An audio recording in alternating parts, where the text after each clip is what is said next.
ことでですね、エプリの、セミナーの第2回ということでですね、本日、皆さんにもお集まりをいただいているというところでございます。前回に引き続きまして、大体同じように、講演をまずしていただいて、で、その後に質問ということで進めたいと思います。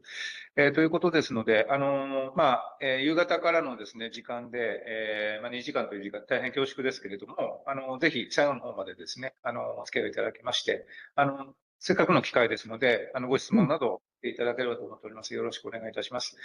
それでは、本日の進行につきましては、エプリの竹信さんの方にお願いしたいと思います。よろしくお願いいたします。ありがとうございます。エプリ日本事務所の竹信です。本日はご参加いただきましてありがとうございます。本日第2回目の、EMT 解析セミナーということで、第1回目に引き続き、エプリのヨーロッパオフィスからデイビッド・ワンと、ジア・エミンの2名が参加しておりまして、2名より発表させていただく予定になっております。第1回の、セミナーでは、その EMT 解析の基礎的なところですね、フェーザードメイン解析と EMT の違い、なぜ EMT が必要なのかというところを中心に、お話しさせていただきました。第2回目はより、もっと踏み込んだところで、現在、欧州の状況、欧州、米国の状況はどのような状況なのかというところで、実際どのような EMT 解析がされているのかというところも踏まえてですね、もっと踏み込んだところをお話しさせていただく予定です。石井先生より、ご説明あった通り、90分が発表、残りの30分が、質疑応答となっております。で、前半の90分は同時通訳付きで実施する予定です。で、残りの30分の Q&A に関しては逐次通訳で実施予定です。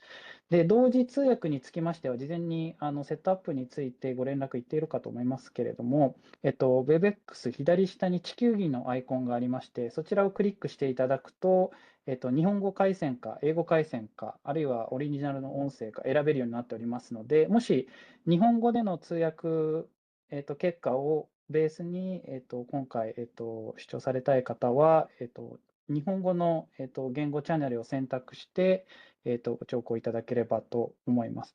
それでは早速、発表内容に移りたいと思います。Hey, David, I just finished a quick introduction, so I want to hand over to you from here. Okay, thank you very much for introduction. So my name is David Wen. I'm a senior technical leader of EPRI, and I received my PhD degree from University of Edinburgh in electrical engineering. And then since then, I've been working in the power industry in the UK for around 15 years. My main area of interest, including power quality and EMT and dynamic studies, including considering the impact of renewable generation. Thank you. Now I will. Just a second. I didn't hear any like a Japanese interpretation. So 今通訳が聞こえない状況になっておりますが、通訳の方、聞こえてますでしょうか？日本語回線につないでおりますけれども、日本語の通訳結果が聞こえておりません。はい、はい、今聞こえております。はい。Apology, David. Can you repeat again? Okay. Can you hear Japanese translation now? Yeah, I can hear now. Okay. Can you still see my screen? Yes. Okay. Should I repeat the introduction again? Yes. Okay. Oh, hello everyone. Good afternoon. My name is David. I'm a senior technical leader of EPRI, and I received my PhD degree from University of Edinburgh in electrical engineering. And since then, I've been working in the power industry in the UK for around 15 years. My main interests, including power quality and EMT and dynamic studies, considering the impact of renewable generation. Thank you. Now, pass introduction to Zia. Thank you, David. Good afternoon, everyone. I'm Zia Amin. Again, like David, I finished my PhD in Manchester, not in Edinburgh. I can't remember when, it was quite a long time ago.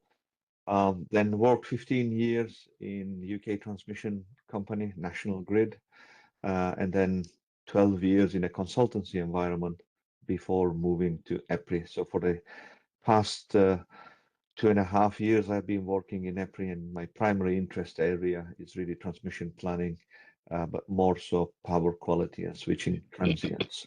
Thank you. Okay, so let's start. So again, thank you for attending this session 2. Before we dive into looking at the content of this seminar, just a quick reminder on what were the key points we covered in the previous session. We talked about the new types of stability that can be introduced by connection of inverter-based resources, IBRs, to transmission networks, such as subsynchronous oscillations, SSO, and converter-driven stability. We look at mathematical modeling of active devices and networks used by phasor domain transient, PDT, and electromagnetic transient, EMT software. These new IBR-triggered stabilities would not be observed using PDT software due to its limited bandwidth. The EMT software, which has much wider bandwidth, is therefore required to study the new power system phenomena. In the last 10 years, transmission systems operators, TSOs, worldwide have started to build EMT study capability in-house. However, different kinds of challenges were encountered and need to be solved.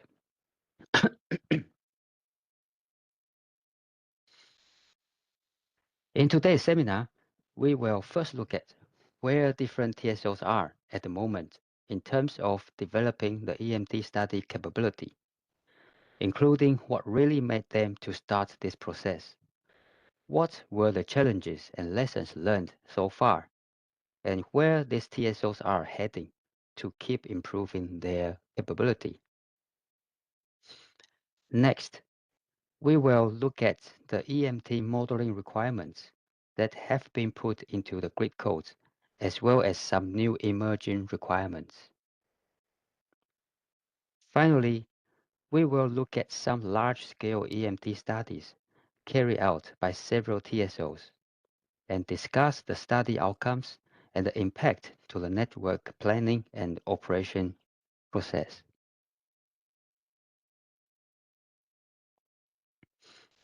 The slide shows the TSOs investigated. In Europe, we have EirGrid from Ireland, Energinet in Denmark, Fingrid in Finland, NESO in GB, and Tenant, which is the TSO in Germany and the Netherlands. In North America, ERCOT, ISO New England, MISO, Mid-Continent System Operator, Southern Company. And finally, we have AMO, which is the Australia Energy Market Operator.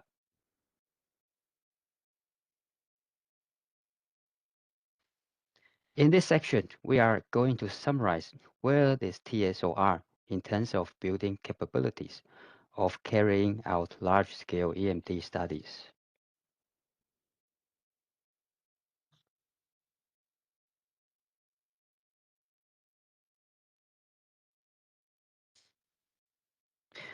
The TSOs investigated started the EMT capability building process around late 2010s and early 2020s.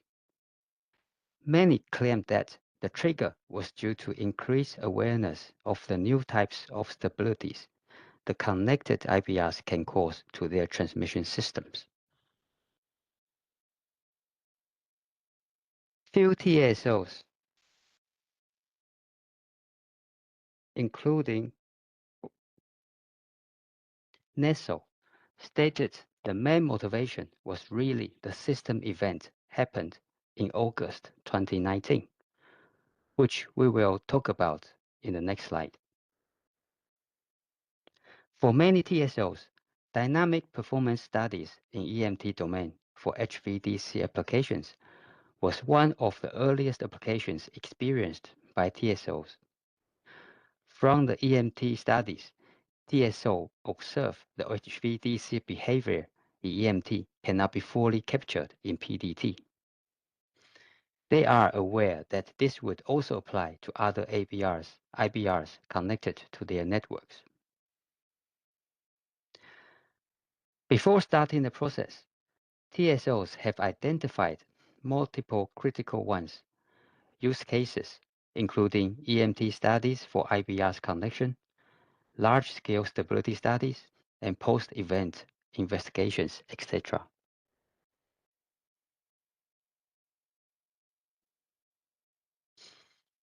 So there was a blackout event in GB, happened on 9th August 2019. The event was initiated by a lightning strike, causing single line to ground fault at the 400 kV transmission circuit, which was then tripped by protection. The graph shows the voltage, real and reactive power output of a large offshore wind farm measured at the 400 kV during and after the fault event. The blue signals are the voltages. Green one is reactive power, and red is the real power. The wind farm's control system initially injected reactive power to boost the voltage during the fault, but then followed by growing oscillations once the fault was cleared. The oscillation magnitude reached plus 400 to minus 560 megavar peak to peak, and eventually overcurrent protection was activated, leading to reducing the wind farm output by slightly more than 700 megawatt. The deloading of the wind farm led to several other cascading events, resulting in total around 1.7 gigawatt generation and 1 gigawatt demand loss. As mentioned, this system event is the main trigger for NEDO to start the EMT study process, as lightning strike leading to disconnection of a transmission circuit is a very common incident and should not lead to such a blackout, which was not expected by the TSO.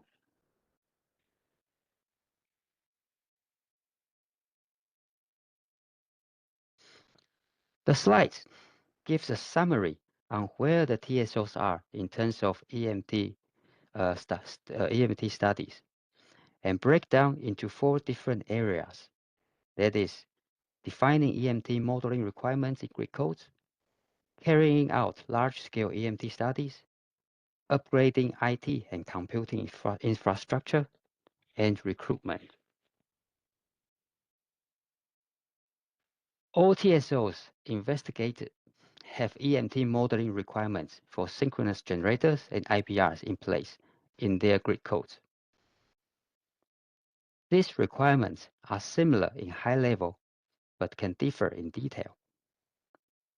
Some TSOs are working on the requirements for emerging large loads, such as data centers and electrolyzers, as well as IBRs with grid forming capabilities, which we will talk about later.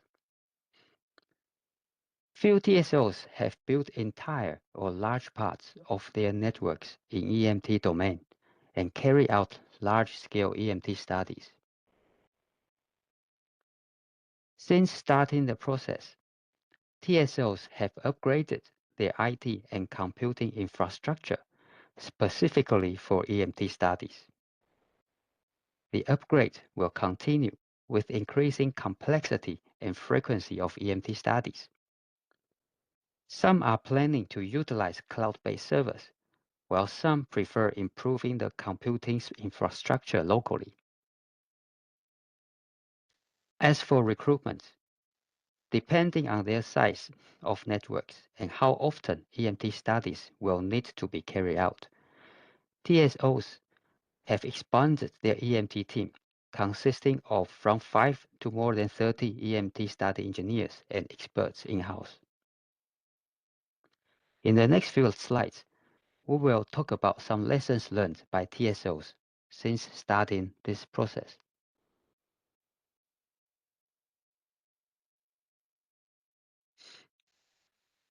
The key learning of defining EMT modeling requirements in Greek codes is to have early engagement between TSOs and other parties, including regulatory authority, original equipment manufacturers, OEMs, existing and prospective network users, and subject matter experts, etc.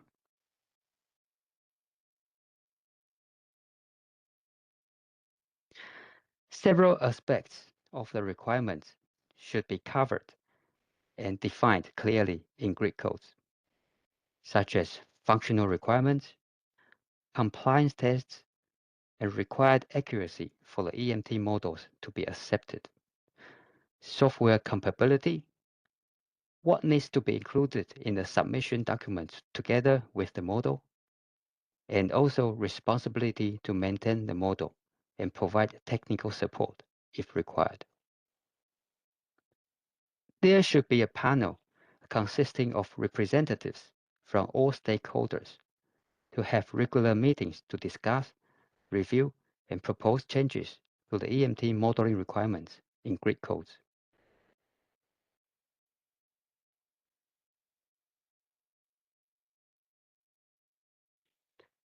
There are few comments from TSOs regarding improving EMT study skills in-house. The quickest way is through recruitment, including candidates with relevant master or PhD qualifications, and established EMT experts from consultancy companies or original equipment manufacturers. TSOs found their graduate or junior engineers are often enthusiastic to learn new knowledge in EMT. But it can take a long time to train them as this is a relatively specialized area. It is more effective to train engineers who already have good experience in dynamic studies in PDT domain. Some TSOs have used third-party consultants to train their engineers, but the training material can be relatively basic. It is necessary and more effective to train engineers on the job by working directly on EMT modeling and studies of TSO's network.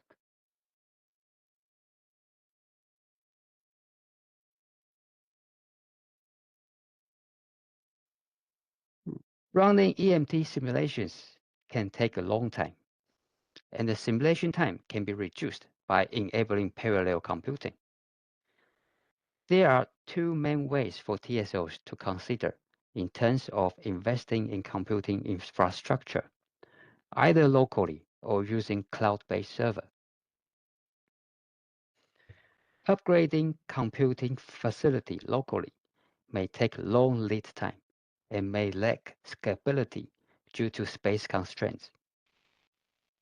On the other hand, adopting cloud-based approach can be highly scalable and flexible, as potentially computing resources can be released when demand is low. However, simulation speed can be uncertain. In the next slide, we will take a look at a pilot project to evaluate simulation speed based on different approaches.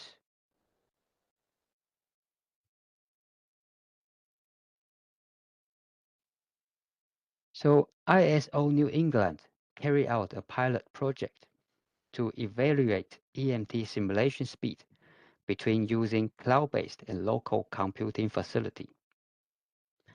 Same tests, but with increasing number of IBR's connections from 1 to 24 were run on local mini workstation, local high-power computer dual CPU server, and a cloud-based server. The results show that with 24 IBR connections, both the local HPC and cloud-based server outperform the mini workstation. And ISO New England expected that if the number of IBR connections increased further, cloud-based server will outperform the local HPC server, mainly due to scalability constraints of local computing facility.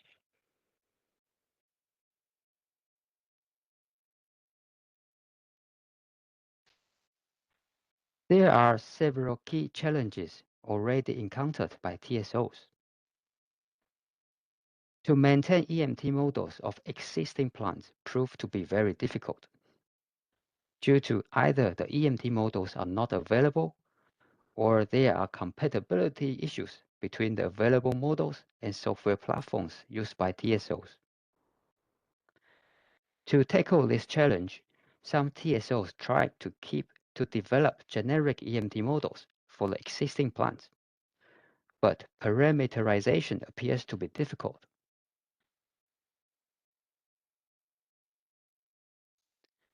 There is also a wide variation in the software versions and compilers provided by OEMs. This is challenging for TSOs when trying to integrate all these models made by different OEMs into wide area system model. The progress of upgrading IT and computing infrastructure for EMT studies was also hindered by lack of dedicated IT human resources and time taken to communicate the computing requirements to the IT personnel. Finally, TSOs found that it can take time to recruit EMT experts due to scarcity of resources in the market.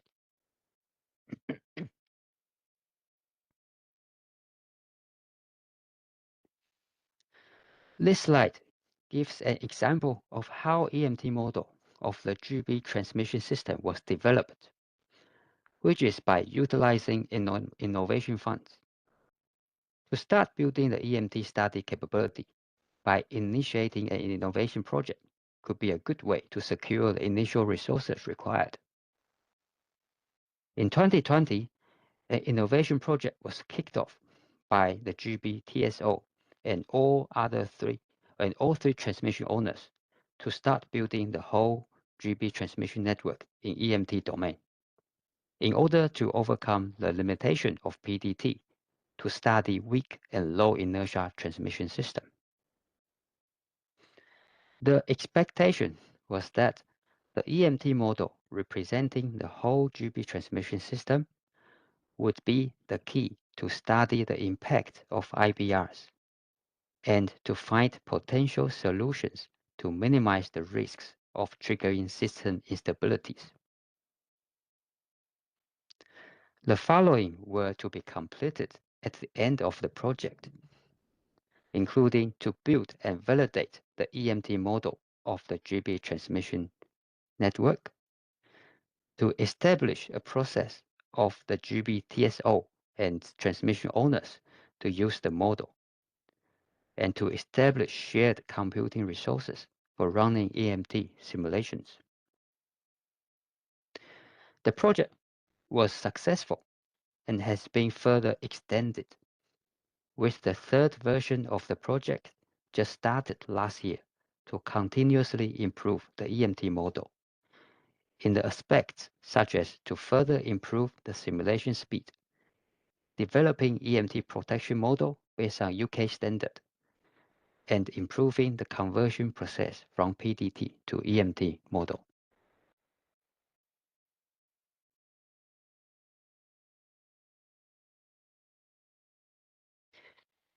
Here is a list of tasks that TSOs are working on or plan to work on in near future to continuously improve the EMT study capability in-house. This includes developing robust screening methods to identify when EMT studies are required, and we will look at a screening method example in the next slide. Some TSOs are also defining the requirement for the system operators, so for the system users to submit their EMT models in Dynamic Link Library DLL format in order to address software version and compiler issues. Some are looking at introducing EMT modeling requirements for large loads. And of course, many are working on expanding their network models and performing system-wide EMT studies. Outside grid code, TSOs are also working on increasing EMT human resources, especially building a team dedicated to manage increasing number of EMT models, and looking at use cases of EMT studies for real-time operations. Finally, TSOs need to decide whether they would take the local or cloud-based approach to further upgrade their IT and computing infrastructure.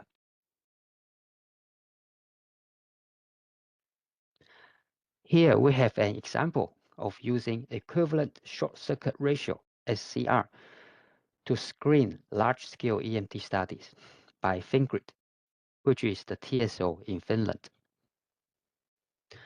In addition to load flow and dynamic studies in PDT domain, Fingrid has been carrying out system-wide EMT studies for outage planning purposes. They use equivalent SCR to identify the scenarios which need to be studied in EMT domain. The formula of calculating the equivalent short circuit ratio at burst of interest is shown here. The main difference between the normal SCR and equivalent SCR is the inclusion of the impact of IBRs connecting at other buses to the burst of interest highlighted here. Note that this highlighted term sometimes is modified by adding an exponent with the value depending on how far the remote IBRs are from the burst of interest, and also based on the experience of the TSO. For Fingrid, EMT studies are triggered if equivalent SCR is below 2. And so far, around 5% of outage planning cases in Finland require EMT studies.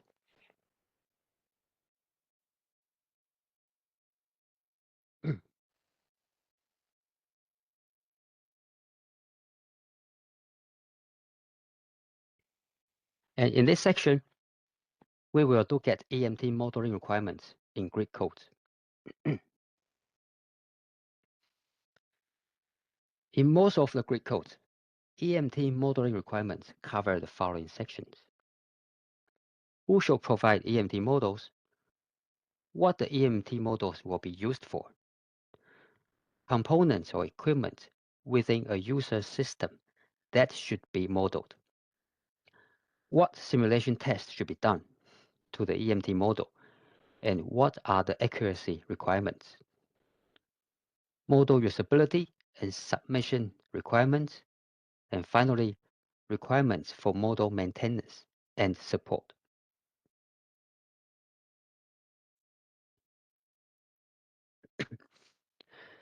Different TSOs have different requirements regarding who shall provide EMT models.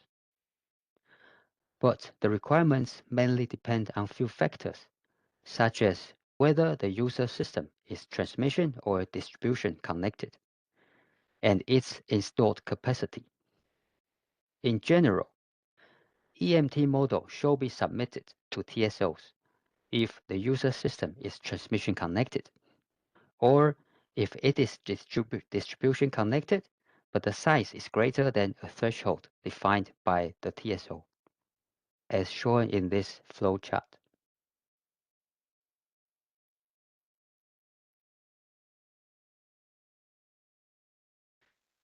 The flow chart here shows the EMT model provision requirements by Energinet, which is the TSO in Denmark. There are 3 flow paths leading to the provision of EMT model. First, EMT model is required if the user system is connected to the transmission network. Second, if it is distribution connected, but the installed capacity is greater than 75 megawatt. Finally, if the user system is distribution connected, the installed capacity is between 25 and 75 megawatt, and it is based on the IBR technology, and is directly connected to the grid supply point. Then the EMT model of the user system will also be required.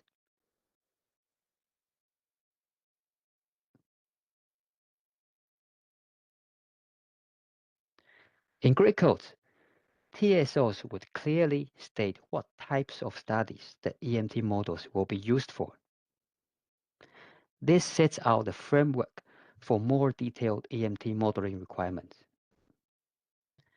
EMT models should have enough details to have similar characteristics and produce similar response compared to the real plants in the studies listed here, including conventional and IBR-driven stability studies, harmonic studies, small signal, which in this case set point changes, transformer energization, fault right through FRT, protection, and also black start or islanding operation studies if applicable.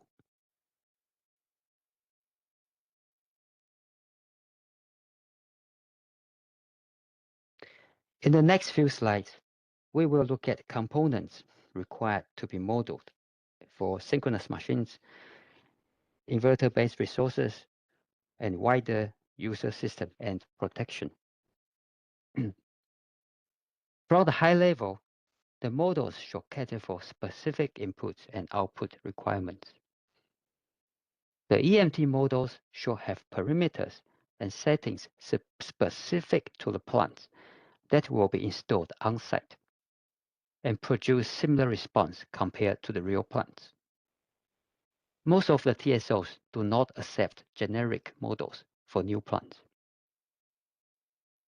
In most of the grid codes reviewed, TSOs in Europe require the EMT models to have enough details to have bandwidth between 0 to 2.5 kHz. The range may differ slightly between different TSOs. The 2.5 kHz is determined based on harmonic concerns. The bandwidth required is deemed sufficient for TSOs to carry out different types of studies, as shown in the previous slide.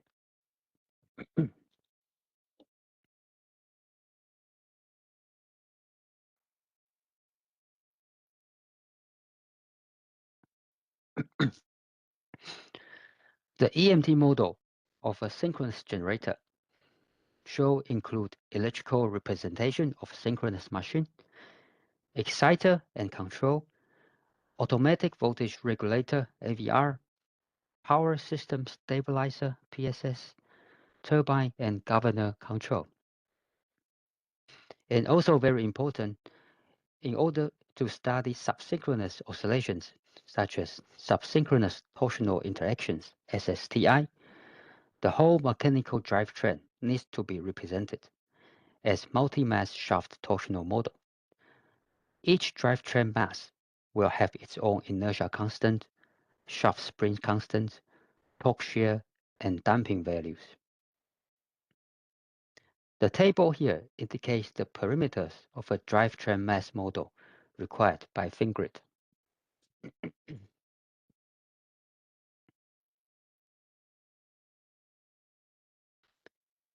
For IBRs, the components required to be included in the EMT model can differ depending on type of technology. For wind generation, the components including aerodynamic components, mechanical drivetrain, and electrical generator need to be modeled. For battery energy storage system, BESS, including power storage unit and state of charge, etc. Power electronic converters, including DC links and DC choppers, etc. The converter switching dynamics can be represented as either switching or average model. If average model is used, it needs to be made sure that the control and protection functions are not simplified and still benchmarked with the actual hardware.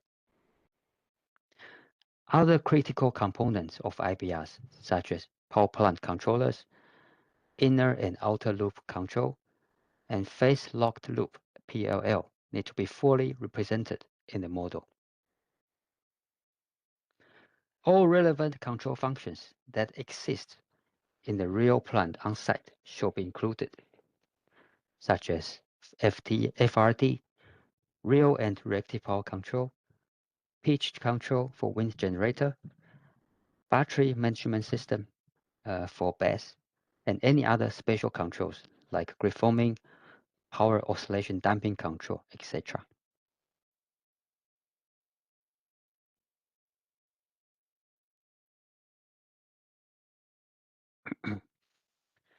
In addition to the plant models, TSOs require equipment that form the wider part of the user system to be modeled, to be included, such as harmonic filter and reactive compensation devices, circuit breakers, surge arresters, table, and overhead lines, transformers with magnetizing branch and tap changer, as well as auxiliaries.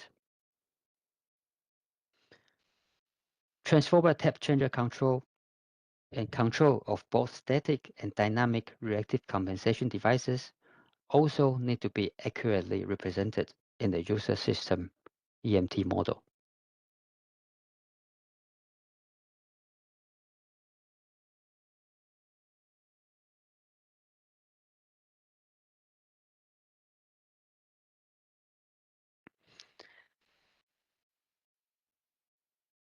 All relevant protection that exists in the user system on-site must be modeled, including the list shown here, such as over and under frequency, rate of change of frequency, rock-off, overcurrent, harmonic, negative sequence protection, etc.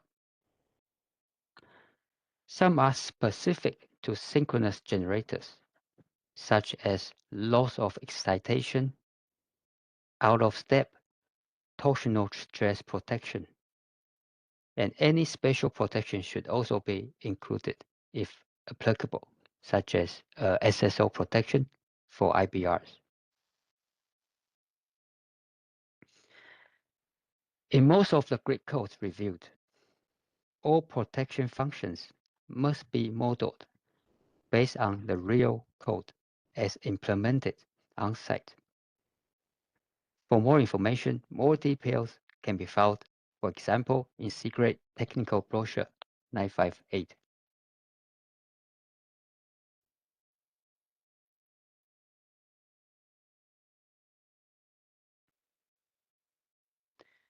TSOs also specify what inputs and outputs from the model must be available for the user to change or for diagnostic purposes. TSOs need to access and able to adjust all relevant control set points, such as real and reactive power, frequency, and voltage references. Also be able to change the control modes like droop control, fixed power, real power, fixed reactive power, and power factor control, etc. Some control parameters are also required to be adjustable by the model user, like ramp rates, deadbands, and limits.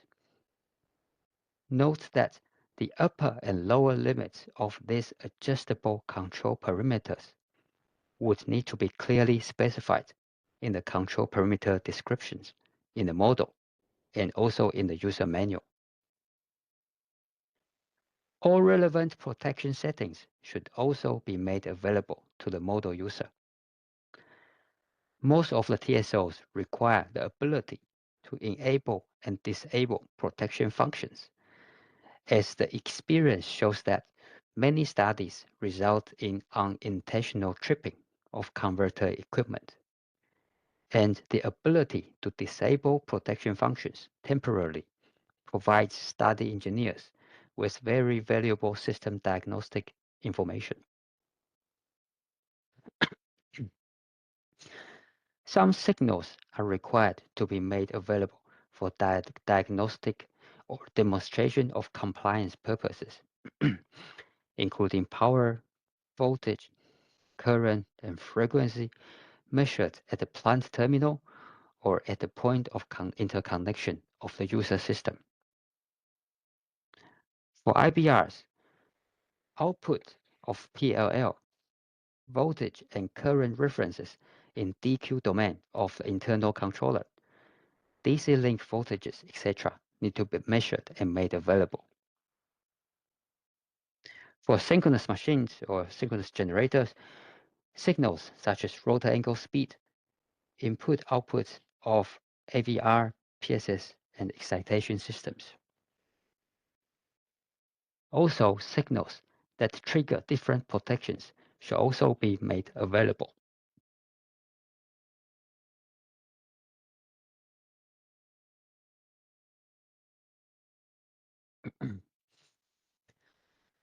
To ensure the EMT model accurately represents the site-specific real plant, and to demonstrate its response meets requirements stated in Greek codes, the model is subjected to several simulation tests set out by TSOs. In the next few slides, we will look at this EMT model test required by TSOs in Europe and North America.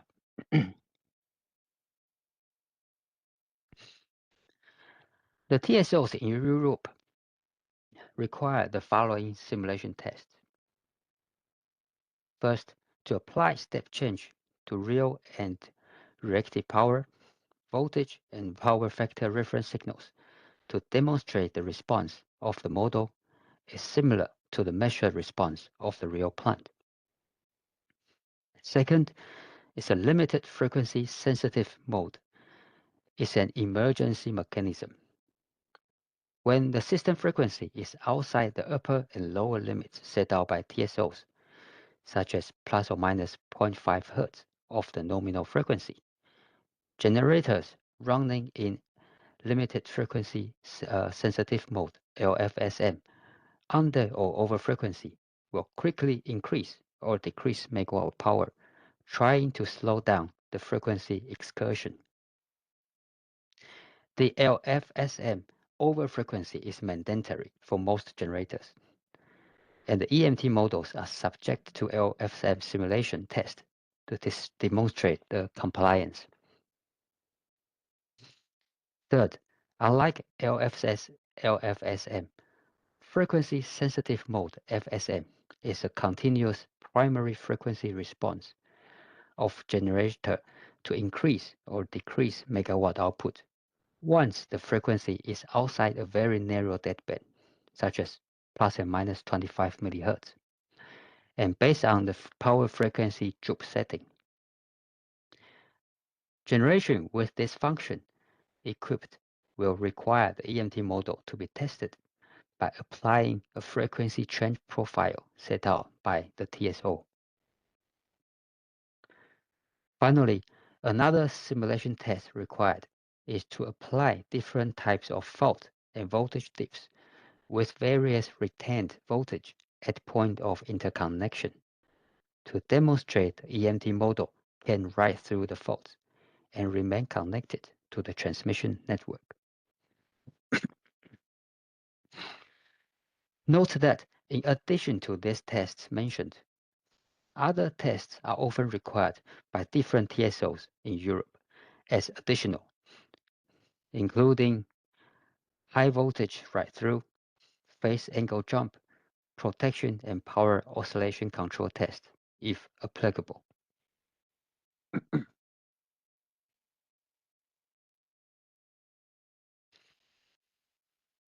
Here, We have an example of limited frequency sensitive mode over voltage simulation test set out by Tennant. Tennant requires LFSMO to be triggered once the system frequency increases beyond 50.2 Hz, which is more stringent compared to, for example, 50.4 Hz required by NEDO. The table and figure in this slide indicate the test required by Tennant by applying different frequency step changes and checking the resulting response of the EMT model. The table and figure also show the expected percentage change of megawatt power output at different frequency values required, assuming 5% droop setting.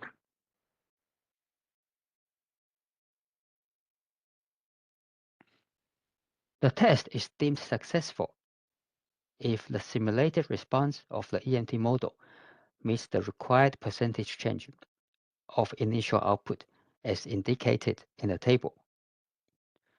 The simulated response must also be within acceptable tolerance compared to a measured value. And also, there are no undamped oscillations observed. In addition to applying frequency step changes, Tennant also requires applying frequency rump to test the EMT model.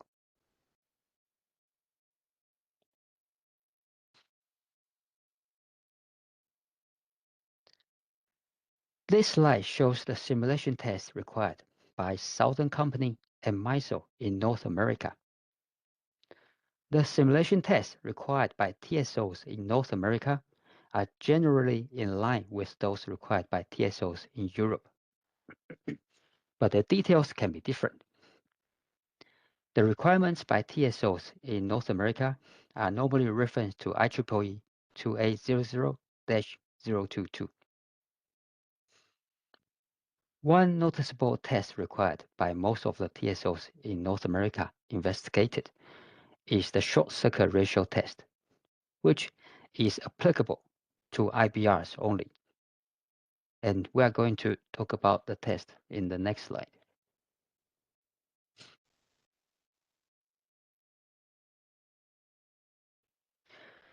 Normally, simulation tests are carried out by connecting the EMT model of the user system to a test network consisting of a single machine infinite bus, as shown in the single line diagram here. The short circuit ratio at the point of interconnection can be changed by changing the impedance of the test network. The bottom graph shows the changing SCR levels from 20 to 1 required by MISO in the SCR test. The initial megawatt output of the EMT model needs to be set to the maximum, and reactive power is set to 0 at the point of interconnection. The test is successful if the EMT model stays connected and can produce stable response with CR equal or greater than 2.5. Moreover, the damping ratio should be equal or greater than 0.3 required by MISO. MISO also expects grid-forming IBR to produce stable response with SCR even lower than 2.5, but no fixed value is required yet. But for example, ERCOT sets the minimum SCR for grid-forming IBR to be 1.2.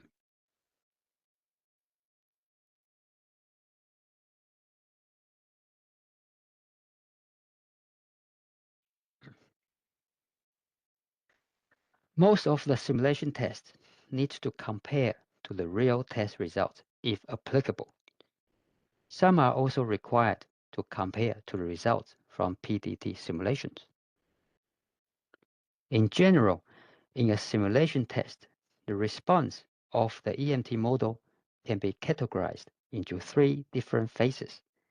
That is pre-event, transient, and post-event periods. The pre-event period refers to the time immediately before a disturbance is applied, such as a fault or step change of a set point.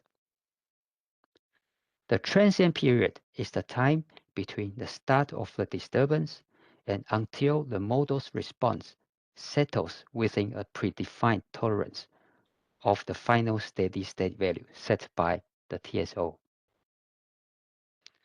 The post-event period starts after a predefined time window since the end of the transient period to let the model response further settling down towards the final steady state value. The response of EMT model is compared to the measured real response in each phase with different accuracy requirements.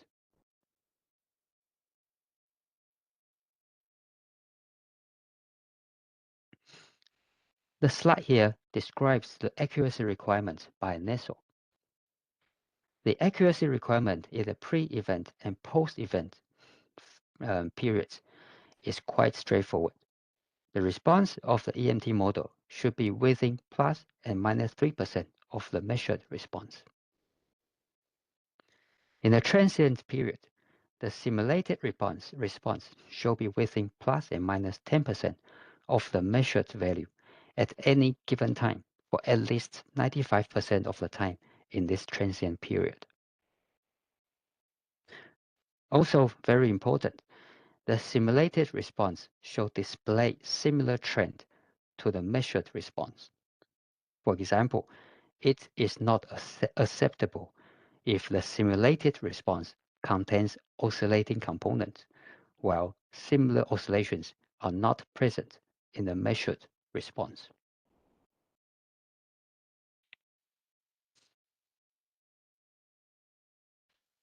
TSOs also define requirements for EMT model usability in Greek codes for integrating the EMT models into the whole network model to conduct large-scale EMT studies. Different TSOs have different requirements for simulation steps, but mostly in the range between 10 and 20 microseconds. One exception is ERCODE, who requires the minimum simulation time step to be 1 microsecond.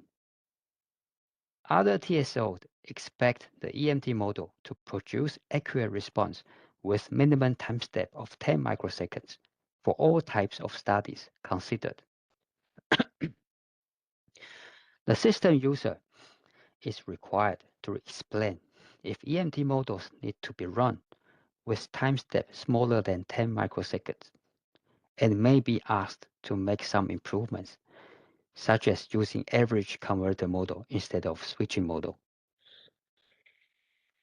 The model provider should also notify TSOs if there are any limitations on running the EMT model with specific time steps. Most TSOs require the EMT model to be initialized and reach a stable operating condition within 3 to 5 seconds of simulation time. The constraint may be released for more complex EMT models, such as HVDC links. For example, 6 seconds by NEDO. The initialization test should be run for at least 20 to 100 seconds to provide the EMT to prove that EMT model is numerically stable and the software program does not crash.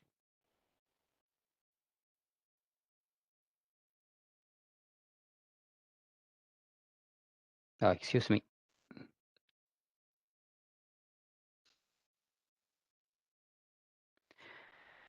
The EMT model submitted should include the whole user system together with a user manual. The user manual should include details such as the version of the model submitted, description of all model components, including their parameters, control diagrams, inputs and outputs, adjustable user settings, and the limitations, etc. Descriptions of how to set up and initialize the model. description of all relevant AC and DC protections, and adjustable settings, how to disable and enable the protections. And also, the user manual should include the verification report. Some TSOs also publish a checklist to help the system user to prepare and submit the EMT model and the user manual.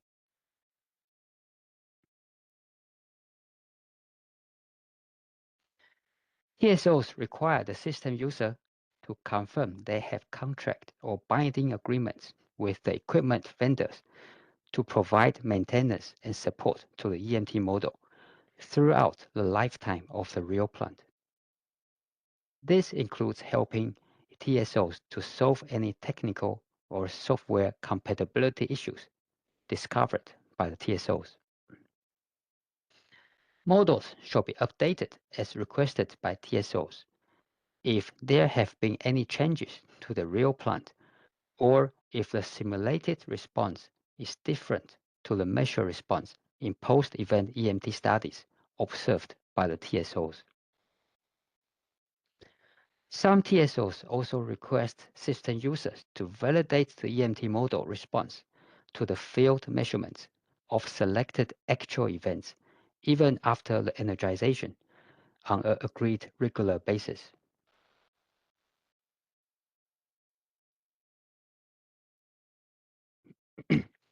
For reference only, the table here is created by an EPRI colleague to provide comparisons of EMT modeling requirements between several TSOs in North America and AMO, the Australia Electricity Market Operator. In the next few slides, we will talk about some emerging EMT modeling requirements for large loads and IBRs with grid forming capability.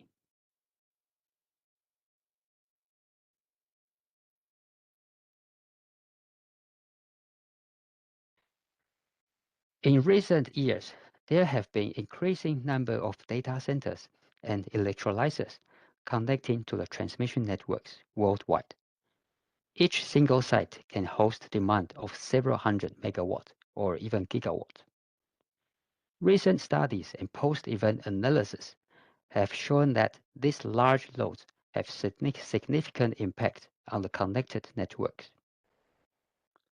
Some TSOs have started working on defining EMT modeling requirements for these large loads.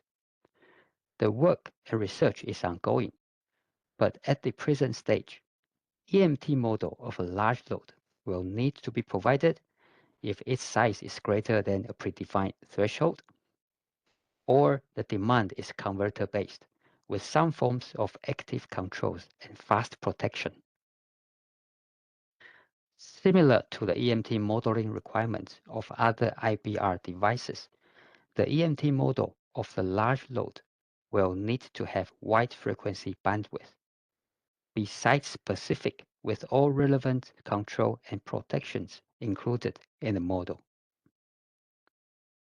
The EMT model of the large load will also subject to several simulation tests where applicable, depending on its control and fault write-through capabilities.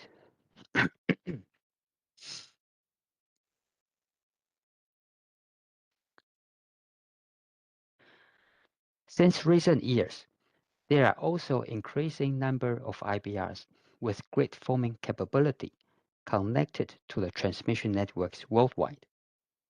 Some of the known applications are shown in the diagram here. The number of grid forming IBRs connection will continue to increase as they offer several advantages compared to grid following IBRs, including the capability of providing fast frequency and voltage response, therefore providing additional system strength. They can also play an important role in assisting system restart and maintain stability of an island network, such as a microgrid.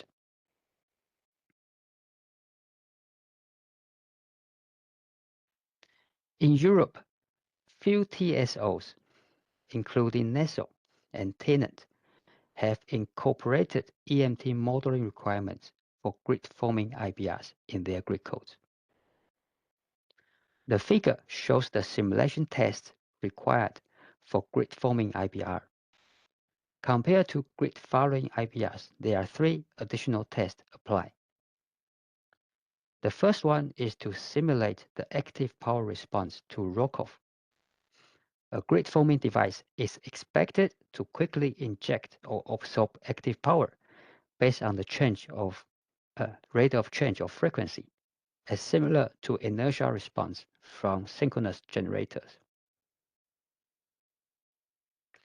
The purpose of the second test is to demonstrate the active power response to positive and negative step change in voltage phase or angle, measured at the point of interconnection. The grid-forming IBRs is expected to inject or absorb the megawatt power quickly to resist the angle changes.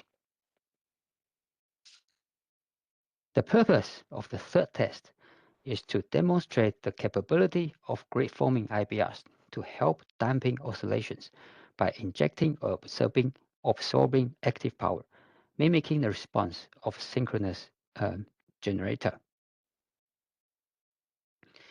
The EMT model of grid-forming IBRs is expected to respond to these changes very quickly, within a fraction of a cycle, such as 5 milliseconds stated in NEDO's grid code.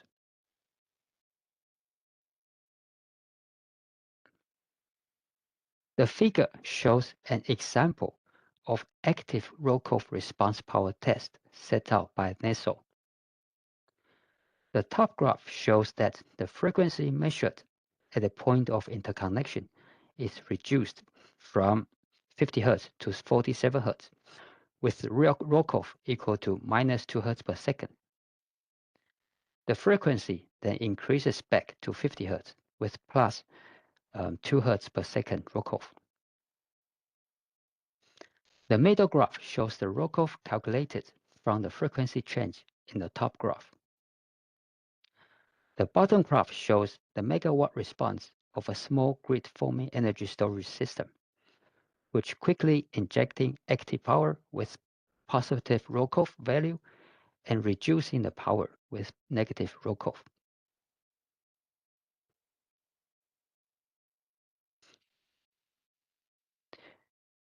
The amount of real power change will depend on the grid-forming control parameters.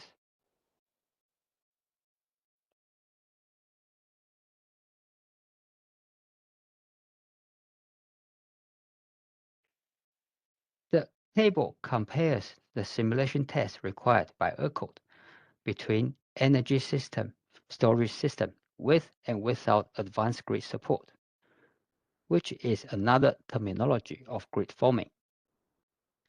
The tests highlighted are the tests for grid forming BESS that are different or additional to the tests required for grid following BESS. For example, angle jump test is required for both grid forming and grid following BESS, but purpose and details of the test is very different. In the angle jump test for grid following BESS, the test checks the BESS capability of staying connected by applying different magnitudes and directions of voltage angle jump. In the test for BESS with advanced grid support or grid forming, different magnitudes of angle jumps is applied to demonstrate the BESS is capable of quickly injecting or reducing megawatt output in order to oppose the angle changes.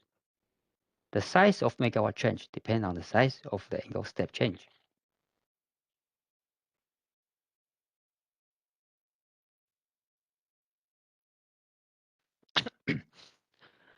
Another simulation test for grid-forming BESS EMT model required by ERCOT is the loss of synchronous generator test.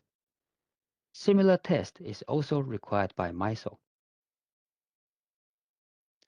The purpose of the test is to demonstrate the grid-forming BESS can maintain voltage stability and supply a connected load without synchronous machines or generators. The test network is shown in this figure, which consists of two identical EMT grid-forming base models with different megawatt output, a load and a synchronous generator connected at the point of interconnection. The purpose of having two identical grid-forming bases in the test is to ensure they could work in harmony.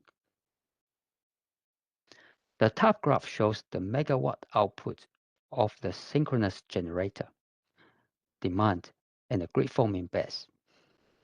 The bottom graph shows the voltage at point of interconnection. During the simulation, the synchronous generator is connected, and ERCOT requires the voltage and frequency should stabilize within 5 seconds of the synchronous generator after the synchronous generator disconnection.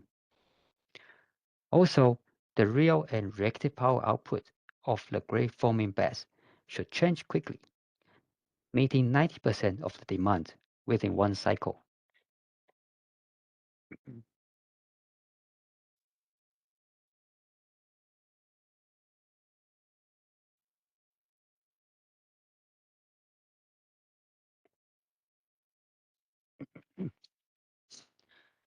In the final chapter, we'll look at some real-world examples of TSOs conducting power system studies in the EMT domain.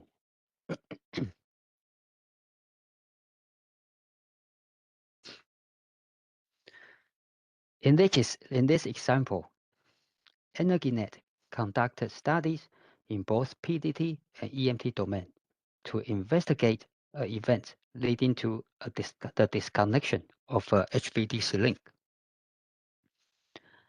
As shown in this diagram, a fault happened close to the 400 kV BJS substation, leading to the tripping of the 400 kV transmission line between BJS and the ISH substations. The whole transmission network is separated into western and northeastern parts.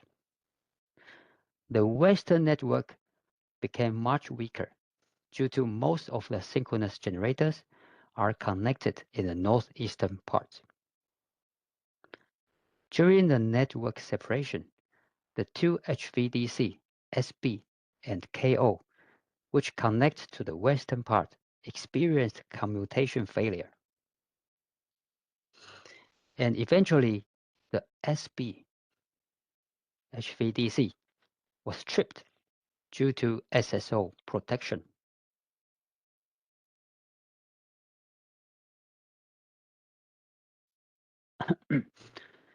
EnergyNet carried out the post-event studies in both PDT and EMT domains. The graph shows megawatt output of the SB HVDC. The blue signal is from the field measurements. The orange one is from EMT simulation, and the green one is from PDT. Despite the vendor-specific HVDC model being used in PDT studies, the PDT results did not show the HVDC experiencing the commutation failure and eventually tripped. However, on the other hand, we can see that the simulated HVDC response in EMT was close to the real measurements, and clearly showing that the HVDC was experiencing commutation failures during the network separation and eventually disconnected.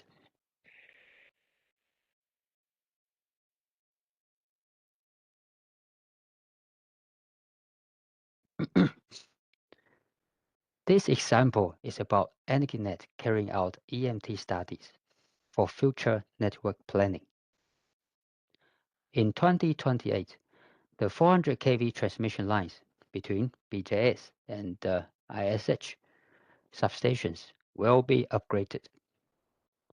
During the upgrade work, the transmission network will be separated into western and northeastern parts. Similar to the previous example, but this time the separation is due to a planned outage. Energinet recognized that the western part of the transmission network will be weak and still with very high penetration of IBRs connected. Therefore, EMT studies were conducted on the isolated western part of the network to investigate any potential instability issues under critical contingencies.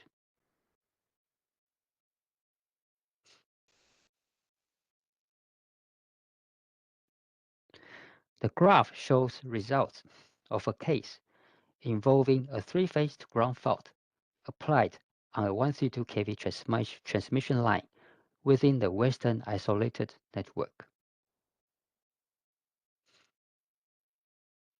Figure A shows the megawatt power output of connected generation before the fault. It can be observed that before the 132 kV fault applied at t equal to 10 seconds, there were some large power oscillations around 300 Hz observed, especially after PVs were fully initialized, integrated into the system model.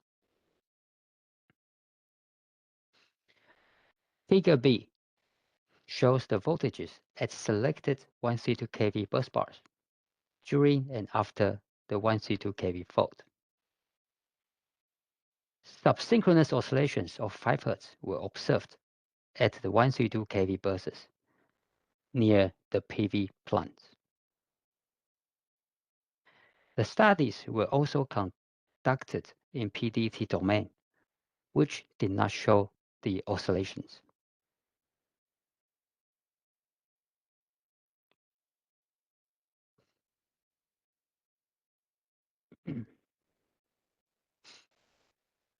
This example shows how Fingrid, the TSO in Finland, carry out EMT studies for the outage planning purposes and turn the EMT's results into real operation action to prevent potential stability issues during the planned outage period. Fingrid has been carrying out large-scale EMT studies since 2023. In summer 2023, there were several critical planned outages in the region shown in the figure here. The region had around 80 wind farms connected. Fingrid recognized during the planned outage period, the network strength in the region will be greatly reduced, which might trigger some IBR-related stability issues. Therefore, EMT studies were carried out, which included the whole 400 kV transmission network model, but for 110 kV network, only the generators in the study region and in the neighboring area were included.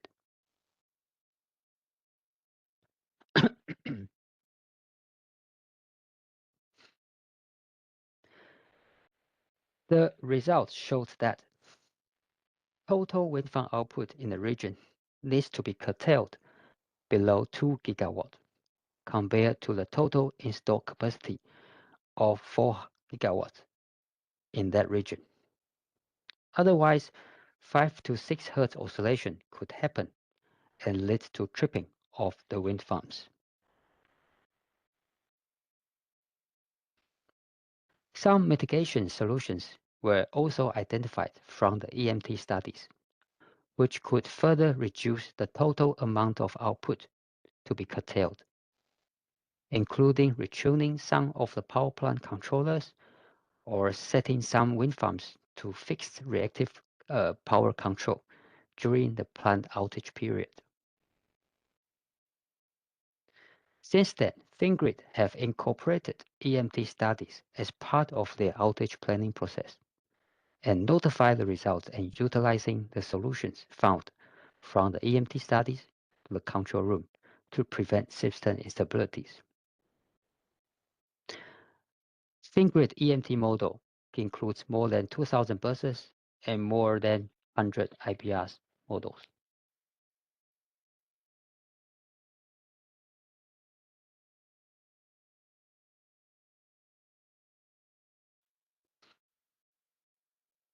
ERCOT has been conducted large-scale EMT studies since 2018, mainly on the weak grid area, such as West Texas.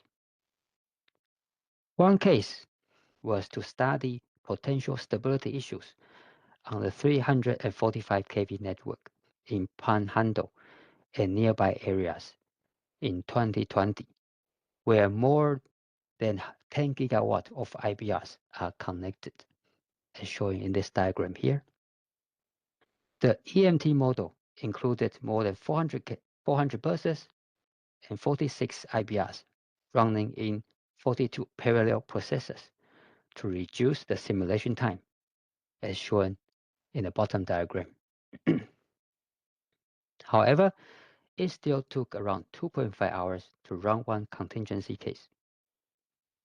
And in this case, particular study, no stability issue was identified.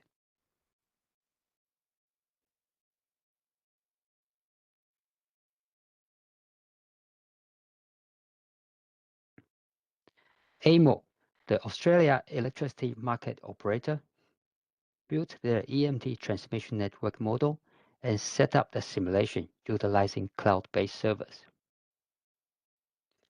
Plant developers or system users can access dedicated virtual machines to connect their EMT models to the whole transmission network model on the cloud and running EMT simulations. The system users only have visibility of their own EMT models up to the connection point. Such setup allows the system users to test their EMT models more comprehensively with better tuned parameters.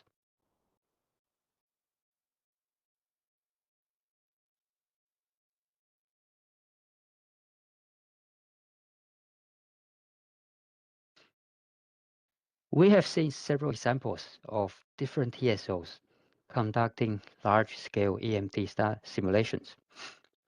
One common challenge all TSOs have is long simulation time.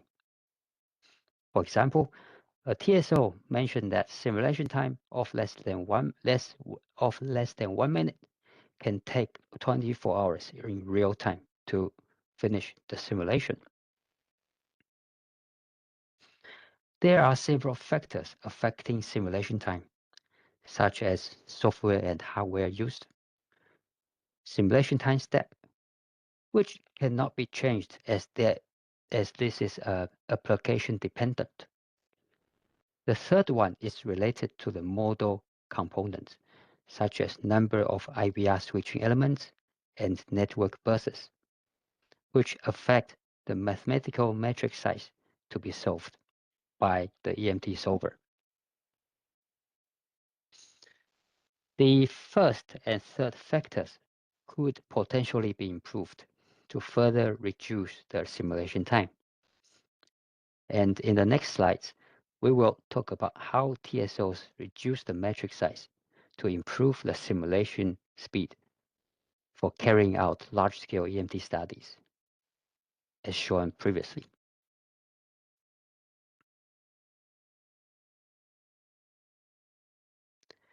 The diagram illustrates the concept of dividing the whole EMT model into smaller parts for more efficient simulations.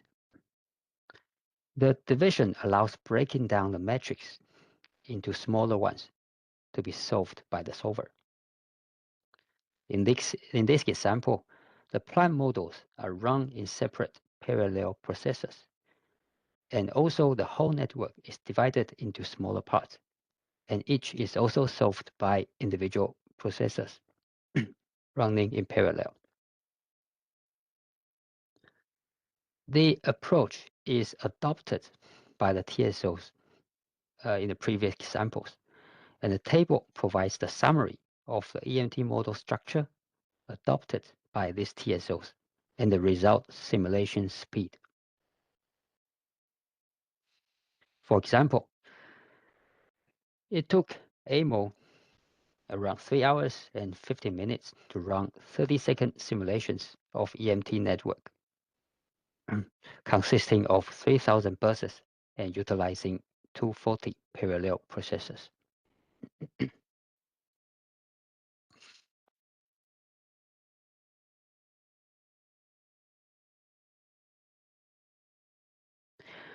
Although we have seen from the previous examples that results from EMT simulations provide valuable information for TSOs to gain insight on IBR's response and their impact on system stability.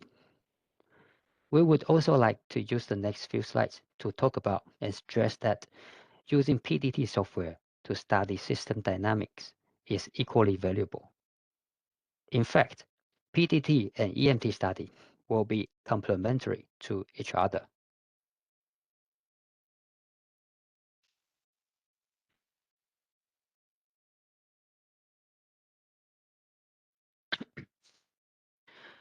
There is continuous good work to improve PDT generic model. One example is the commonly used generic WEG renewable generation model, REGC.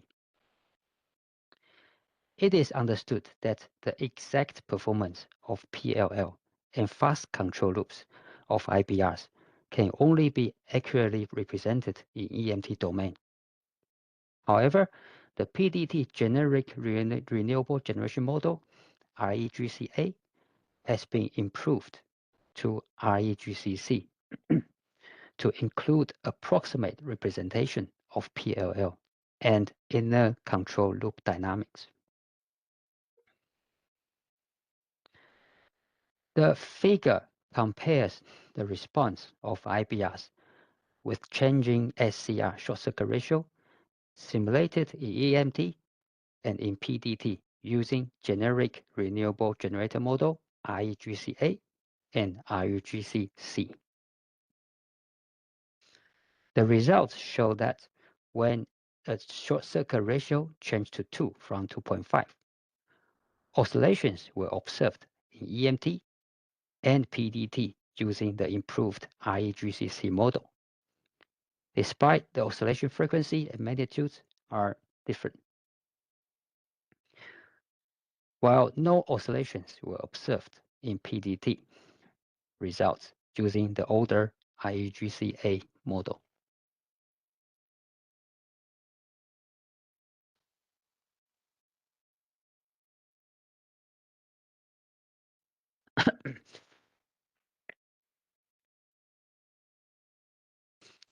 Here is an example of complementary use between PDT and real-time EMT software. In 2016, an incident happened causing inter-area oscillations between Iberian Peninsula and Central Eastern Europe, and between Central Eastern Europe and Turkey. The oscillation frequency was around 0.15 Hz. To investigate the event, studies were conducted in both PDT and real-time EMT environment. The study in PDT included the whole network in Europe, while in real-time EMT, only simplified and reduced network was used, but including HVDC replicas. The figure compares the results from PDT and EMT simulation with two different HVDC AC emulation control tunings. In tuning number 1, oscillations occurred and observed in both PDT and EMT simulations. And in tuning number 2, the oscillations disappeared in megawatt power in both PDT and EMT. The similar results were able to be achieved between PDT and EMT due to the TSO was able to tune the HVDC PDT model based on the exact function implemented in HVDC replica.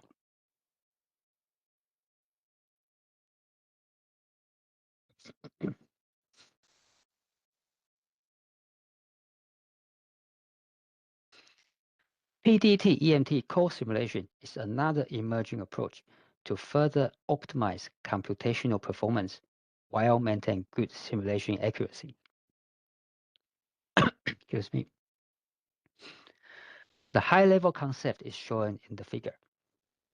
A system is divided into few subsystems, where the area of interest, such as the network with low system strength and high IBR connection, would be modeled and simulated in EMT domain using smaller time step. The neighboring areas may also need to be studied in EMT domain, but with larger time steps. The subsystems that are remote to the key regions of interest can then be modeled and studied in PDT domain. During the core simulation, the information will be changed at the boundaries. For power system core simulation, PDT EMT, network equivalency results in single or multi-port network equivalents used to represent the coupled subsystems, as illustrated in the bottom figure. Note the information exchange between PDT and EMT domain would happen at discrete time intervals, depending on the time steps used in EMT and PDT simulation. To perform the core simulation of a power system, the following components are required. First is the simulators. The EMT simulator and the PDT simulator are the main components of a multi-domain core simulation software program. The network equivalents and data management module.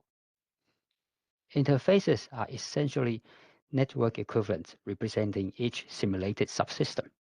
And in addition, data conversion are performed by a core simulation interface. Communication and data exchange module. The communication module performs data exchange between EMT and PDT subsystems at discrete time intervals.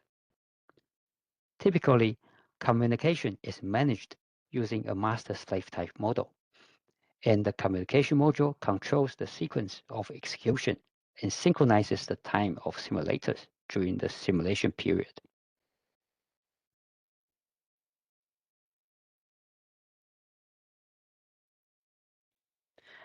PDT EMT core simulation was conducted on Texas Transmission Network, consisting of 2,000 buses and more than 400 generators. In this example, the subsystem in Panhandle region was modeled and simulated in EMT domain, and rest of the network in PDT, as shown in the diagram here. The bottom graph shows the result voltages measured at 161 kV buses in Panhandle region during and after a fault. After the fault was cleared, large voltage oscillation were observed in both EMT and PDT EMT core simulations, while no oscillations were observed in PDT simulation. The EMT simulation took around 148 times longer compared to PDT simulation, while PDT EMT core simulation took only around 18 times longer than PDT simulation.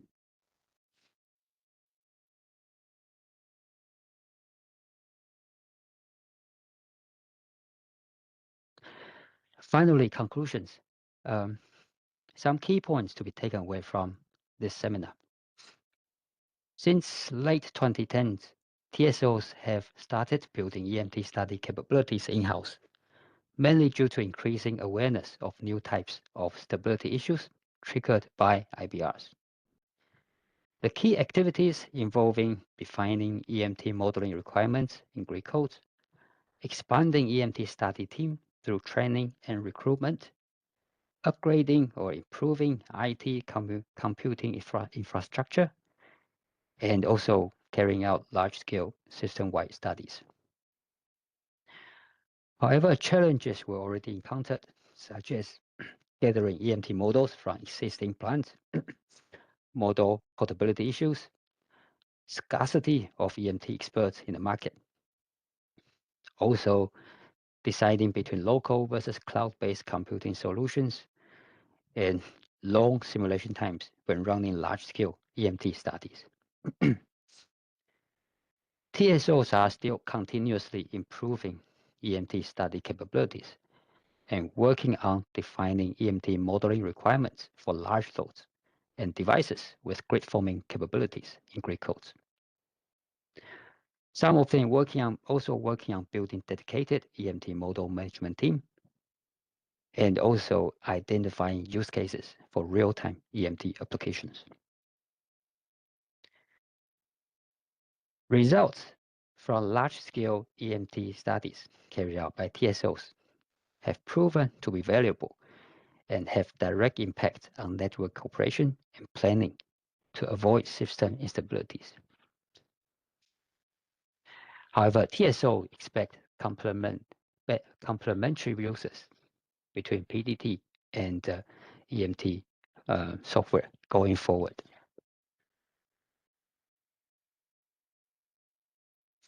So here are the key references used to create the simulation slides. And that's all for today's seminar. Thank you very much for attending and listening. Thank you, David, for your presentation. Let's move to the Q&A. So I need to change the WebEx settings, so just a second.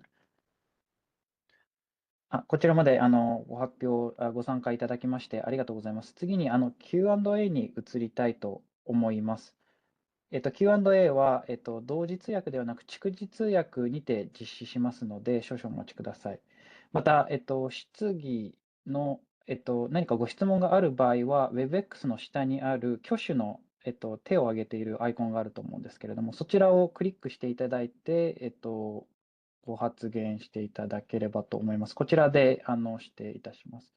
WebEx の設定を変えますので少々お待ちください。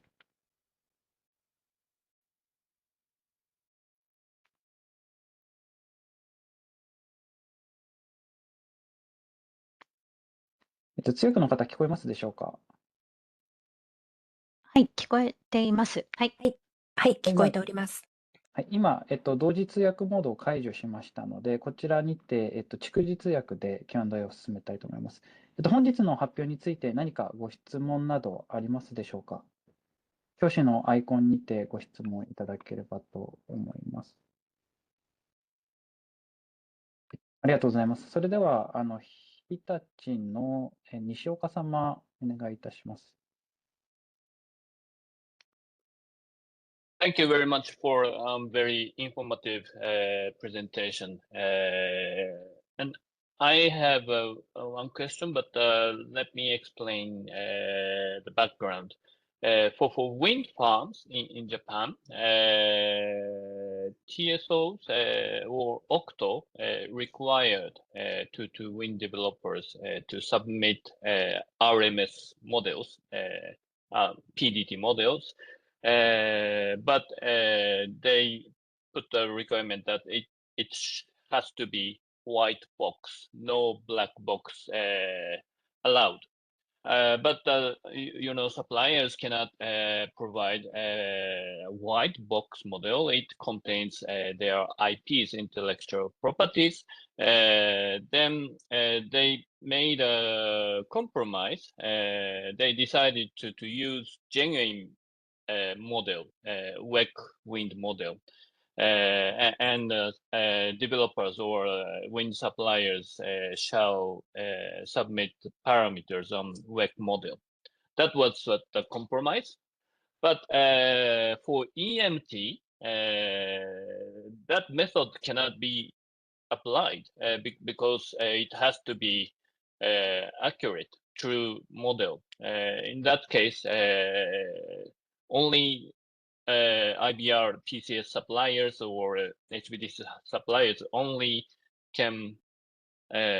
those suppliers can provide a true model, right? Then it has to be black box. So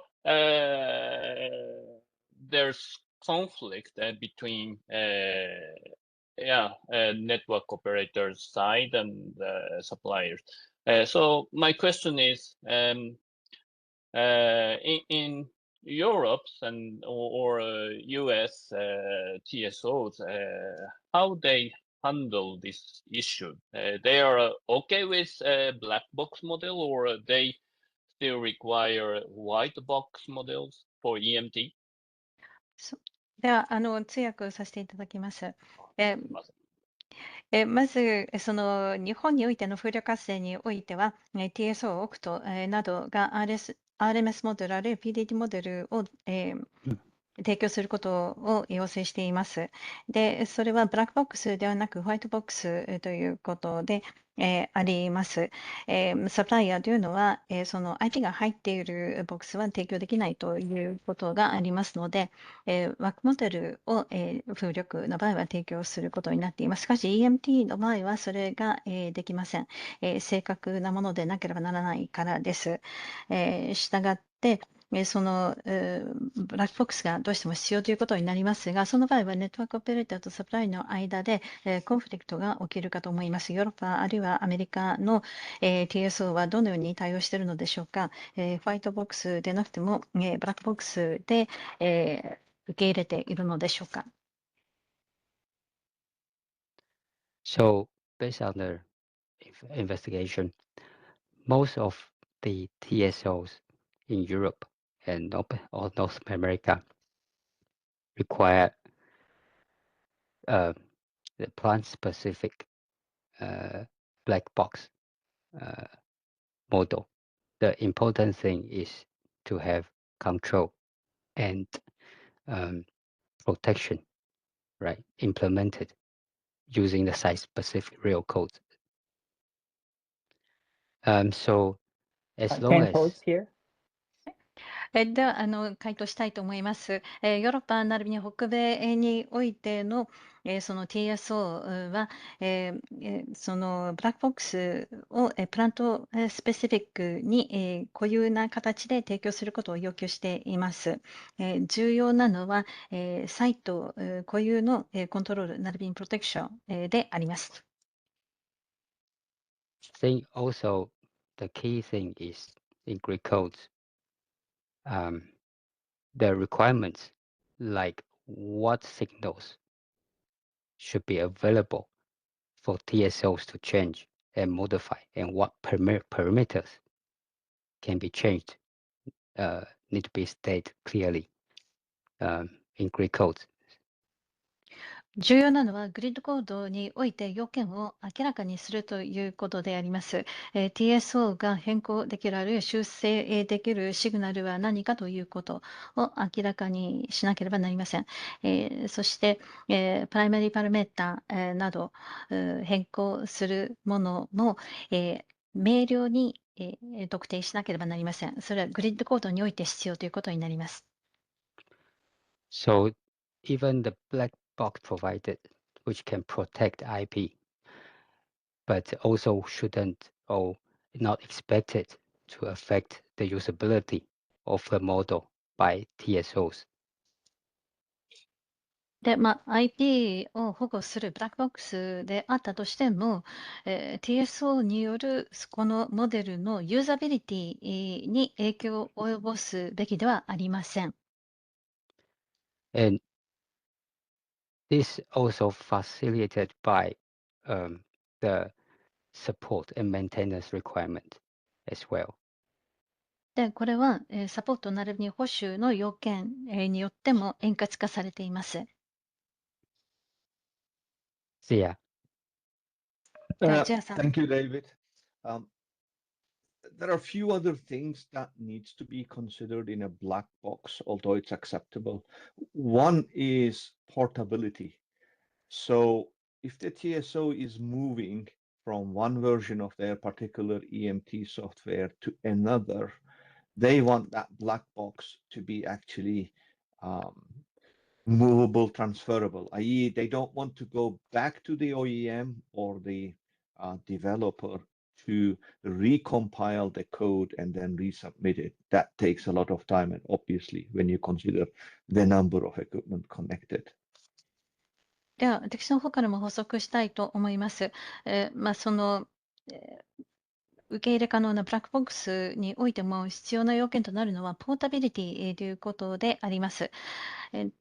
TSO が特定の EMT ソフトウェアから別のものに移行する際に、ブラックボックスであったとしても、それはその移転可能なものでなければなりません。その都度、OEM やデベロッパーに対して、再度コンパイレーションをする、そのコードを、修正し、再度提出するような事態は避けなければならないということです。と言いますのも、その多くの機材が接続しているということで、時間が非常にかかるからです。So Thank you. the latest move, taking that into account, is to actually separate the electrical part from the control part. The electrical part, there is no IP associated with it and can be shared openly. But the control part, obviously, OEMs will need to protect their IP. And this SIGRE IEEE DLL wraparound is the way forward in terms of what TSOs are thinking, which means the DLL is not really software platform specific also, so it can run with various softwares that the TSOs choose to use. Thank you. 最近の動向としては、このような課題に対応するために、電気の部分とそしてコントロールの部分を、分けて考える、ことになっています。電気系統に関しては IP はないので、共有できるということで、あります。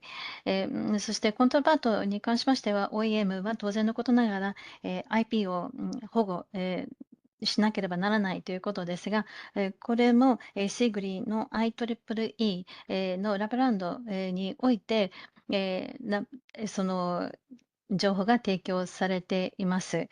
DLL に関しましては、そのソフトウェア特有のものではないということだということで、TSO は選択できるようになっています。Thank you very much. Appreciate. I Thank you. understand.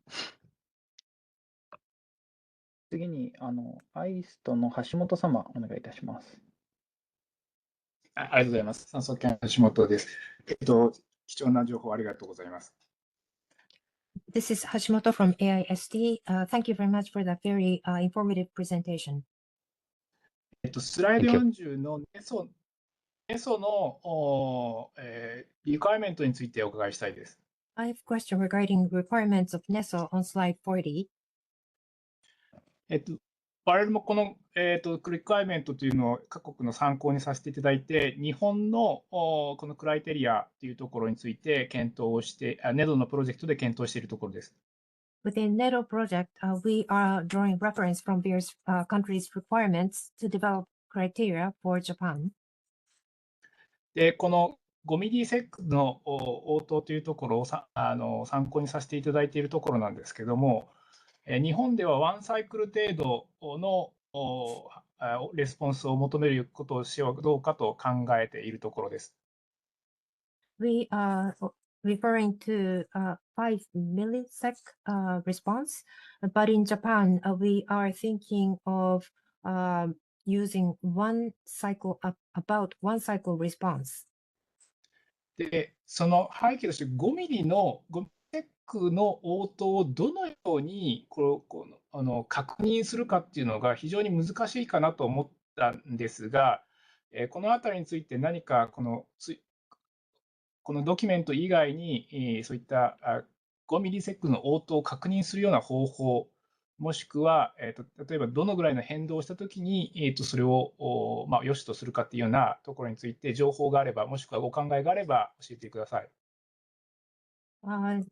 The background to that is that we felt that it would be extremely difficult to confirm 5 millisecond response. Other than the documents that you have shown, Is there additional information, or could you share your views on how 5 millisecond response can be confirmed, and how much is tolerated? How much variability is tolerated?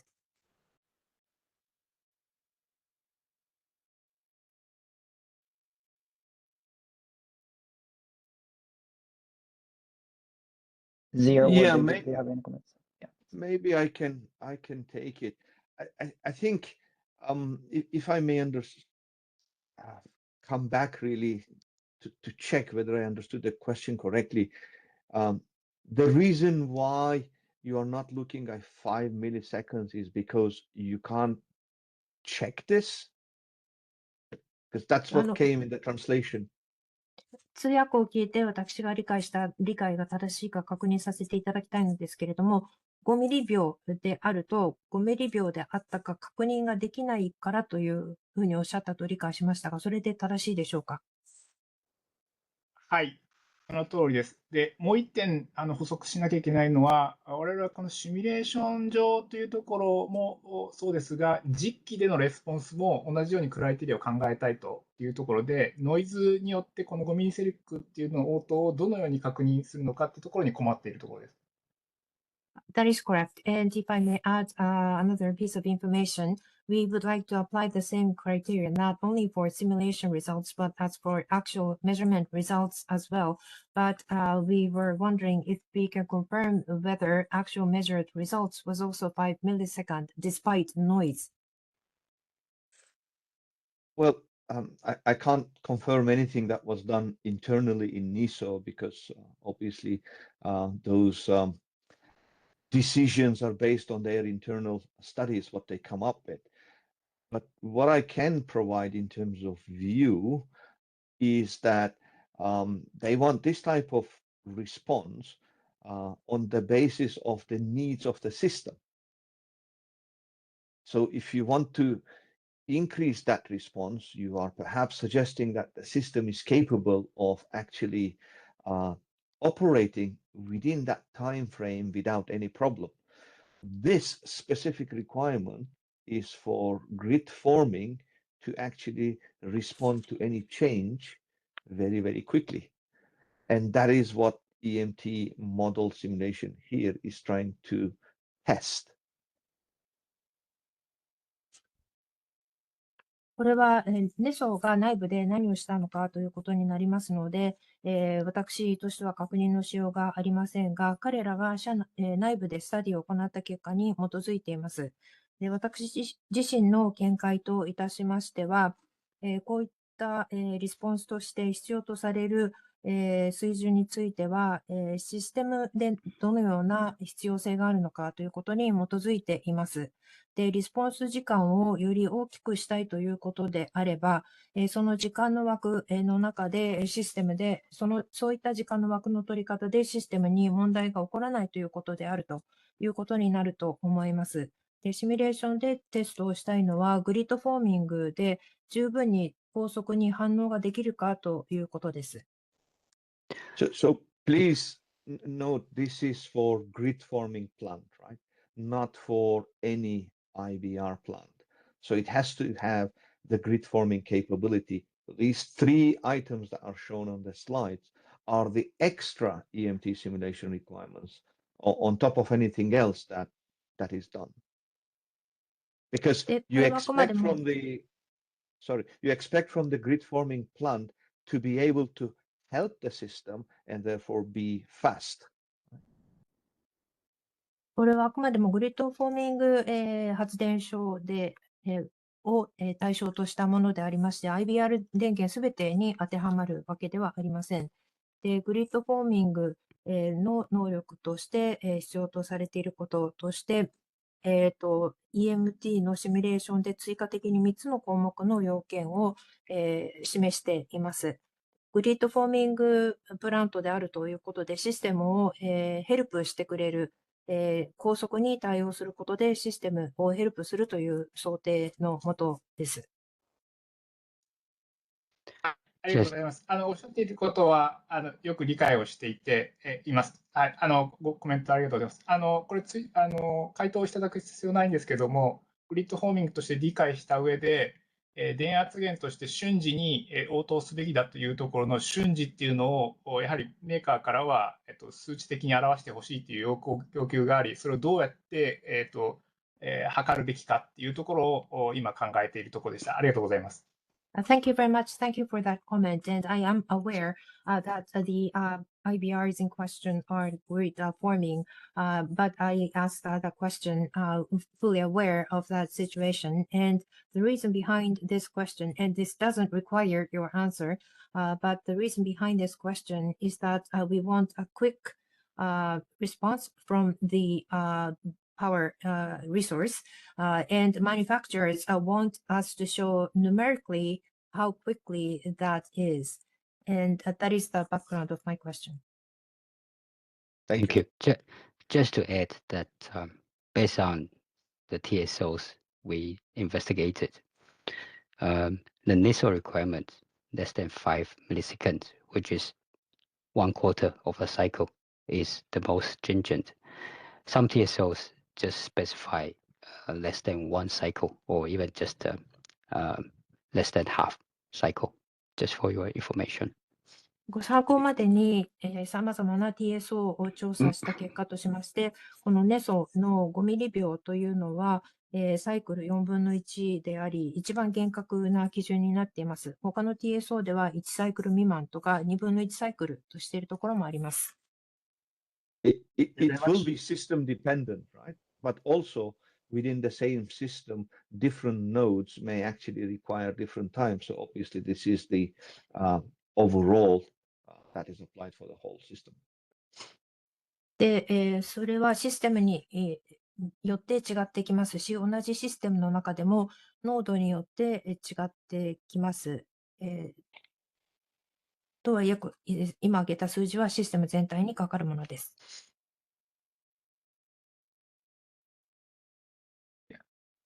Thank you for your response, Thank you very much. Dean David. 残り8分となりましたので、現在挙手していただいている2名の方でちょっと終わりにさせていただきたいと思います。EPRI の新井様、よろしくお願いいたします。新井です。聞こえますでしょうか？ありがとうございます。聞こえますか？はい。聞こえます。はい。私の質問は EMT 計算における精度の心配です。So this is Arai. I would like to ask a question regarding the accuracy of EMT calculations. 私もインバーターのシミュレーションを、1マイクロセックの計算刻みで、やっております。プログラムは MATLAB 使っておりますが、数十秒の計算をした場合にその解がどの程度正しいか、数値的な誤差が含まれないかどうか心配しております。So I am also conducting EMT calculation, which is inverter based, and trying to achieve 1 millisec using MATLAB, and therefore several tens of seconds could cause issues in terms of accuracy, could be deviating from the actual, which is a concern for me in terms of numerical error. で、私の質問は、そういうような長時間の計算で、各そのヨーロッパ、アメリカの TSO は、その精度についてはどういうふうに考えているかということをお聞きしたい。So in longer time calculations, my question is, what is the prevailing view of TSOs in Europe and America regarding the accuracy that is obtained? David, do you want to elaborate? David さん、お願いします。I think it was in slides 32 and 33. 32ページと33ページに関連しているかと思います。So maybe the next one, 33, is probably widely used, I think. So effectively, the accuracy requirement of the model, it should show a plus minus 10% deviation from the measured for 95% of the time. Effectively, that plus minus 10% band is, I think, drawn after you have the measurements, and it sort of covers that measurements, and then 95% of the time during that transient period, the simulated response should be within that band. That is the most heavily used one. では、私の方から該当したいと思います。こちらに出ている通りなんですけれども、一番よく使われているものではないかと思います。そして、そのモデルに関しての、精度の要件としては、95% において、プラスマイナス 10% の、差が、差にないであるということです。ですから、このバンドに対してプラスマイナス 10% というのは、この過渡期間において 95% においての、その測定値をカバーするという考え方でありまして、それがその一番、よく用いられている指標となります。わかりました。ありがとうございます。Thank you very much for your response. ありがとうございます。次に、こちらで最後とさせていただければと思います。系統解析技術研究所の伊予様、お願いいたします。Thank you for a good presentation. I have just a small question on the page 57 regarding the low frequency of oscillation between the Iberian Peninsula and Turkey. You modeling the and simulation the RT with the RTS and HPC replica. Do you have the number of nodes in the model of modeling the entire ENSO system, the European ENSO system, and how do you divide this system for the how many systems to in the RTDS to model in the real-time simulation? I think it is using RTDS Novacore or some hypersim of RTLab. And one another question is which is the HVDC system? Is that in that case, HVDC system connecting the hot point and put I'm not the location of the HVDC system. That are the questions. Thank you very much. はい、57ページについての、小さな質問ですけれども、イベリアとトルコで起こったローフリクエンシーオシレーションの、ことについて、この、リアルタイム、シミュレーション RTS の、シミュレーション、そしてレプリカを使ったということですけれども、ヨーロッパ全体のシステムのシミュレーションでノードの数はいくつだったのでしょうか。それからサブシステムに分けたということですけれども、いくつのサブシステムに、分けたのでしょうか。そしてリアルタイムシステムとしては、ノバコア、ハイパーシムなどが使われているのかと思いますけれども、HVDC についてはどのシステム、それから、接続をしているロケーション、どのポイントで接続をしている HVDC でしょうか。HVDC, I know that is a replica, so I know about that. My question is that location. ありがとうございました。大丈夫。私が間違えてましたので大丈夫です。はい、どうぞ。So, in PDT studies, I cannot cut. It's basically the full representation of the Europe. So I apologize. I can't remember how many nodes are there.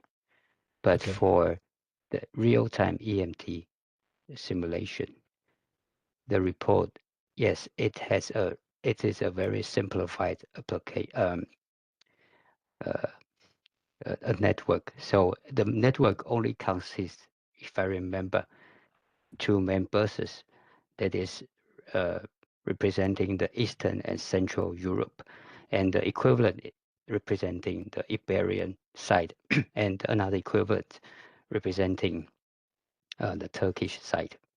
So between those two buses, there are two equivalent transmission lines representing the system. And then also between the two buses, there's this main HVDC using the replica is connected between these two buses. Does it make? Yeah.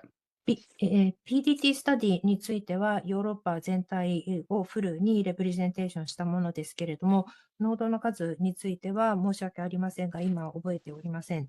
リアルタイム EMT の方につきましては、これは非常にネットワークを簡素化した形で、2つのバスだけ、東ヨーロッパと、セントラルヨーロッパ、それから、同様に、イベリアイクイバレントとトルコサイドのイクイバレントで、この2つをイクイバレントな送電線で、つないでいるというもので、メインの HVDC、はレプリカで、2つのバスだけであります。はい、ありがとうございました。I think one more thing maybe to add is that the aim here is not to investigate the actual event. We took those from the Green Book, Secret Green Book. And the aim was to actually show the complementary use of phasor domain transient and electromagnetic transient, both being used in a complementary way. There is a report publicly available on this event. So if you search the Google Internet, you should be able to find it and you will find more information there for sure. この、お示しした目的といいますのは、実際のイベントについてどういうイベントであったのか調査をするということではありませんで、秘密のグリーンブックに基づいて、PDT と EMT 両方を補完的に使った場合にどうなるのかと、その補完的な使い方をしたシミュレーションをお示しするという方がメインの目的のスライドであります。イベントについては、Google などで検索をしていただければ、詳細の情報を、ご覧いただけると思います。Thank you very much. Thank you, David and Emin. では時間になりましたので、こちらで、エプリ側の発表と質疑応答は終了とさせていただければと思います。石井先生、残り締めのご挨拶などあればよろしくお願いいたします。加藤さん、ここから同時通訳、もし可能であればお願いいたします。はい、よろしいでしょうか。はい、まず、エプリの皆さん、本当に本日もですね、大変インフォーマティブなプレゼンテーションいただきまして、ありがとうございました。で、非常に我々としても勉強になりましたし、で、また、実は、少し時間があれば、人材が不足しているということだったので、人材育成どうしているかとかをですね、またなんかお聞きしたいなというふうに思いましたので、またちょっと改めてですね、機会を設けたいと思います。本日は皆さんご参加をいただきましてありがとうございました。2回にわたって、エプリの皆さんの方からですね、EMT のシミュレーションの必要性ですとか、その現状というところをですね、お話しいただいたということで、我々もこういうことを参考に国内の方で、もういろいろ皆さんとですね、意見交換を交わしていきたいというふうに思っています。いただいたですね、プレゼンテーションについては、我々のシンケートのホームページの方から見れるようにですね、掲載をさせていただきますので、また、関係で今日、参加できなかった方等にもご案内していただければなというふうに思いますので、よろしくお願いいたします。それでは、本日のセミナーですね、以上で終了とさせていただきます。どうも皆さんどうもありがとうございました。